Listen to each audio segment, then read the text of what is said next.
Welcome back to the Webby O'Neill channel. There's only one place to start. Rasmus Hojlund, Webby, priority signing this summer, and we've got a centre forward. Yeah, like I said, so I don't know too much about him. He'll come the end of the season, everyone knows about him, other teams, but who the manager wanted, you know. Yeah. He's got 3 players in who he identified himself. There wasn't club signings, there was players he wanted. And hopefully he'll sign today. He gets involved with the squad. He gets involved in those 2 friendly games coming up, and then he's ready for the Wolves game. Does he start? I don't know, but you're right what you said. So we need a centre forward, one what can stay fit and just pokes those goals, because we were creating that many chances last year. We just didn't have anybody there. So yeah, good signing. So a bit pricey, but it's not our money. So we wish him all the best, and hope he hits the ground running, mate. Well, we've had all the friendlies throughout the summer in America. Lots of chances created. Goals, a bit of a concern. Defence, a little bit leaky, but nothing too much to worry about. They're only friendlies. Now, Rasmus Hojlund there, centre forward. We've said it before though, Webby, watching United, the crosses, they don't seem to come in. Will the crosses come in now? Now we've got a number 9. Who are the 2 wingers? That's what I'm looking at. Anything notable coming out of that pre-season with the wingers? Are they going to cross the ball? Have we got the right players for it? We think we've got the right players. You know, it's down to them to put the quality crosses in, you know what I mean? So I say sometimes to you when we come out of a match, what have these wingers been doing all week in training? Put the ball on the penalty spot, put it, you know. And I think obviously the understandings might take a bit of time, you know, but who starts on the wing? We've got options, so something which we didn't have. You know, Garnacho, we've got Rashford who can play out there, Martial can play on left if fit, we've got Anthony who can play right and left, we've got Sancho, you know, we've got Diallo, you know, so the options are there for the manager. Yeah. And I think whoever takes it will get a decent run, you know. I hope Diallo, once he's fit, gets a proper run. You know, there is opportunities for players there. I don't want him to go out on loan again. You know, he'd done that last year. I think, no disrespect, but the league was in last year. I think he bossed that. You know, I think the managers looked at that and thought, you're ready to be around this squad this year. So whoever takes the chances. So I think he'll start off with, depending on who plays centre forward, I think he'll probably start off with Marcus left. And he seems to pick Anthony all the time. Yeah. So let's wait and see. But we've got those options, so which we didn't have. Over the summer, we've seen players trying to get the eye of the manager. Anyone notable over the summer you've seen what should get in the squad and what's going to challenge? I mean, to be honest with you, I've looked at Kobbie Mainoo. I think he's really come on leaps and bounds. And Hannibal, they're my 2 choices. Are they your choices? Is there anyone different? No, you're right what you said about the 2 young lads. They've done well, you know, they've done the chances. Hell of a big difference to what probably 12, 18 months ago, you know, but no, they both look comfortable. We looked a decent balance when they've played, you know, especially Manu there. I thought if someone fortunate to get that bad tackle the other night, you know, so no, I think that the manager likes him, you know, he's starting him in front of established international players, so you know, I know it's only a friendly, and you want to win these friendlies, don't get me wrong, you want to win a darts match if you play anybody, but it's all about fitness, you know, and he's lucky he's got an injury, hopefully won't keep him out for too long, but those 2 boys have done the chances no harm in the pre-season. Well, there's players we've got to get out of this club. Galatasaray, looking at Fred, apparently £18 million United wanted. The reports are they're not having that, they're looking at £12 million, that's not been sorted yet. Donny van der Beek reports there, Real Sociedad. United have put a price tag on of him, 25 million. I'm not sure how that's going along, but, you know, these are the players we've got to get out of the club. You look at Harry Maguire. Unfortunately for Harry Maguire, I believe that captaincy was too much for him and totally destroyed his football and his confidence and 1 or 2 other things. Up until that captaincy, I think he wasn't playing too bad, but it took its toll on him. And it's a big club, big thing for him to carry. He's going. He has to go, in my opinion, Webby. West Ham, I've looked at him, put a silly offer in, 1 or 2 other clubs. To me, should he go, Webby? That's the question I'm asking. Should he go? Are we short of centre-halves? It's an hard one, so, you know, he's probably been told by the England setup, he needs to play week in, week out, so he's not going to get in the next squad for any finals, which is fair enough. I think he's been looked after by Southgate, you know, by being picked in the England team and starting. We're not playing, being a regular for us. I just think that we've got to get it right for the three players you just mentioned there, Fred. The club's own fault for letting him run down to the last year of his contract. The ball's in his court. You know, he could stay here, mess around for the year and walk away on a free. Yeah. You know, the club want to get him out. Van der Beek has just not worked for him, unfortunately. No. It happens with players, not just at this club, any other club. But I think with Maguire, you're totally right. We're never going to get the money we paid for him. We all know that. Are you going to be happy with half? Yeah. But like West Ham are coming with allegedly 20 million, you're not going to take that.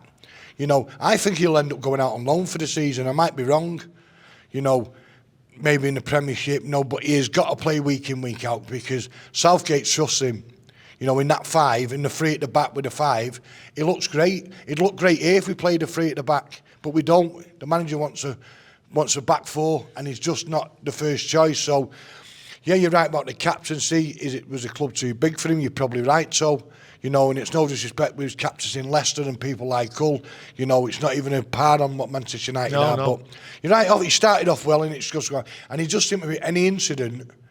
Just seemed to follow him. You look at the 2 goals last year in the Europa League, he'd come on and it deflected off him. But, you know, we've got to do what's best, not just for the club, for him. So we'll wait and see. But I can see those 3 definitely going before the Wolves game a week on Monday. Yeah, well, the problem we had a discussion about, there's a player there, Mason Greenwood, divides opinion in so many ways. We mentioned him when we spoke last time.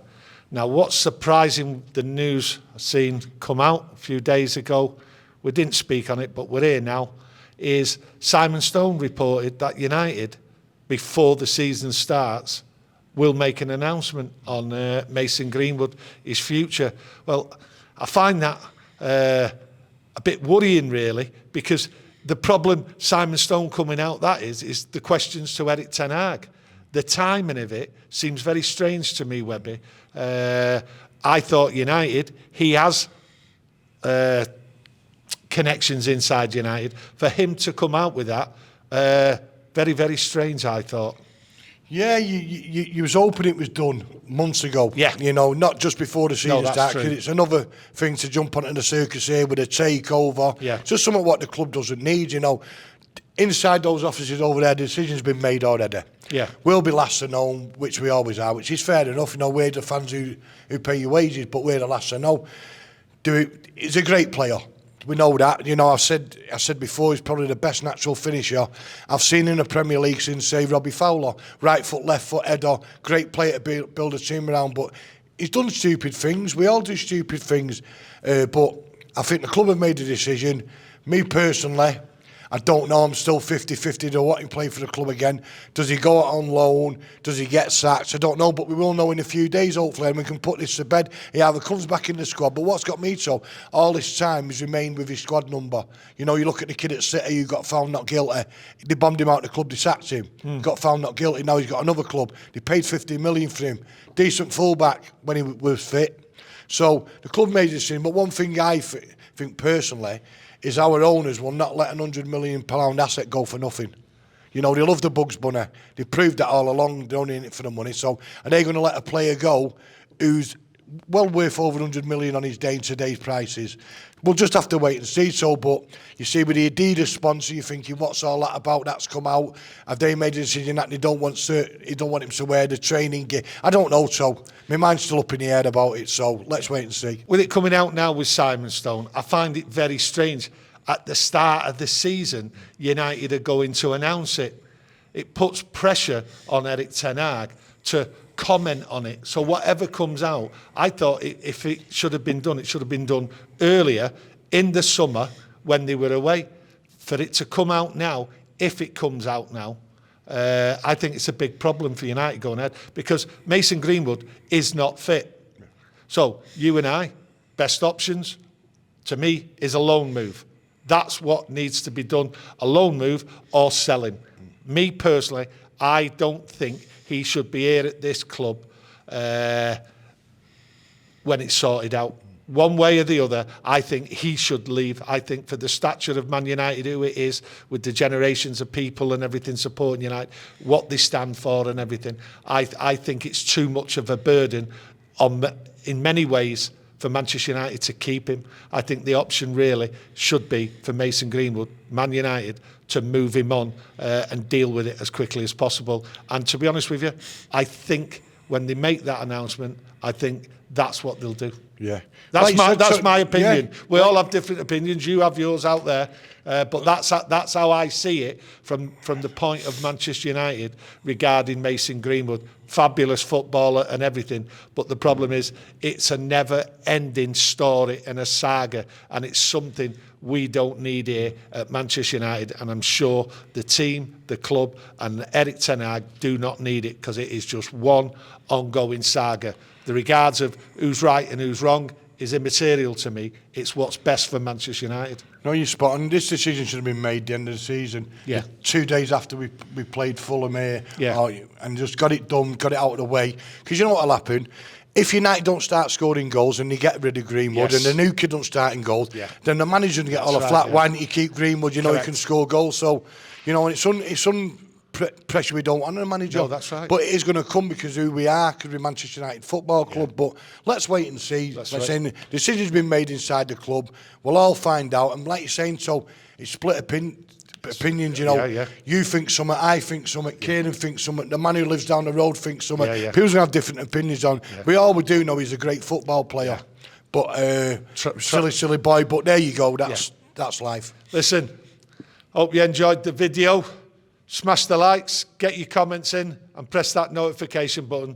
We'll be back tomorrow with another video. Thank you very much.